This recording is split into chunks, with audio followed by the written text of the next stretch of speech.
So today we are going to learn about the Tennison Gambit, and it's a very popular opening for white that is played against the Scandinavian defense, and you can use this opening to defeat your opponents in just a few moves by winning their queen or checkmating them.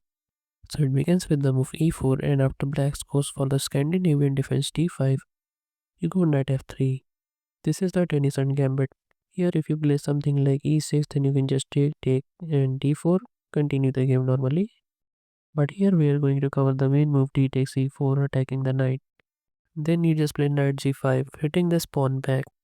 Now he can just defend this pawn two ways.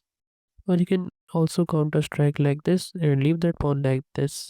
Then you can take and just develop normally. But here we are going to look at knight f6 and bishop f5. First let's look at knight f6. Now here you can go for two moves d3 and queen e2. This is what I like to play. First let's look at d3.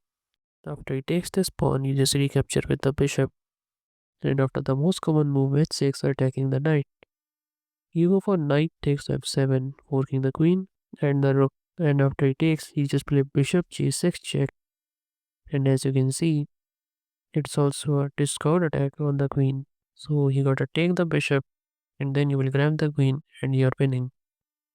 Now here black can try a counter trick with e5, and if you're not careful and grab the bishop, in this bishop b4 check discard attack, and he will win the queen and he will be winning. Therefore, after e5, you can just bring the queen back and you're good to go. But what if here he doesn't take this pawn? Instead, he plays the top level move bishop g4, hitting the queen. Then you will slide the queen up. Then after he takes this pawn, now you take with the bishop. And after h6, but again you have the same trick, knight takes f7. And after he takes, there's bishop g6, and then you will grab the queen, and again you are winning.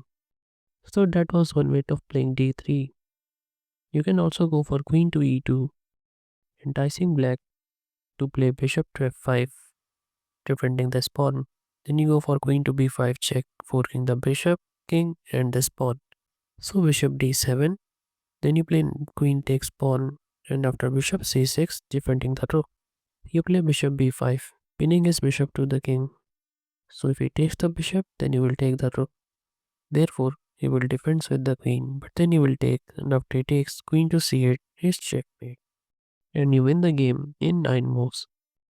But what if here, instead of knight f6, he plays bishop to f5, defending this pawn like this. Then you play d3, and after he takes, instead of recapturing with the bishop, he will play queen to f3, hitting the bishop and this pawn. So if he goes back, he will take this pawn.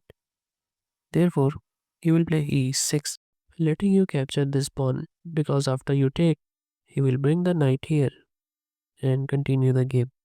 But actually, you're going to play bishop takes d3. You're offering a trade of bishops, and if he takes the bishop, then you just finish the game with queen takes f7. Checkmate. So if this video was helpful, then don't forget to like this video, and don't forget to subscribe so you don't miss the upcoming videos.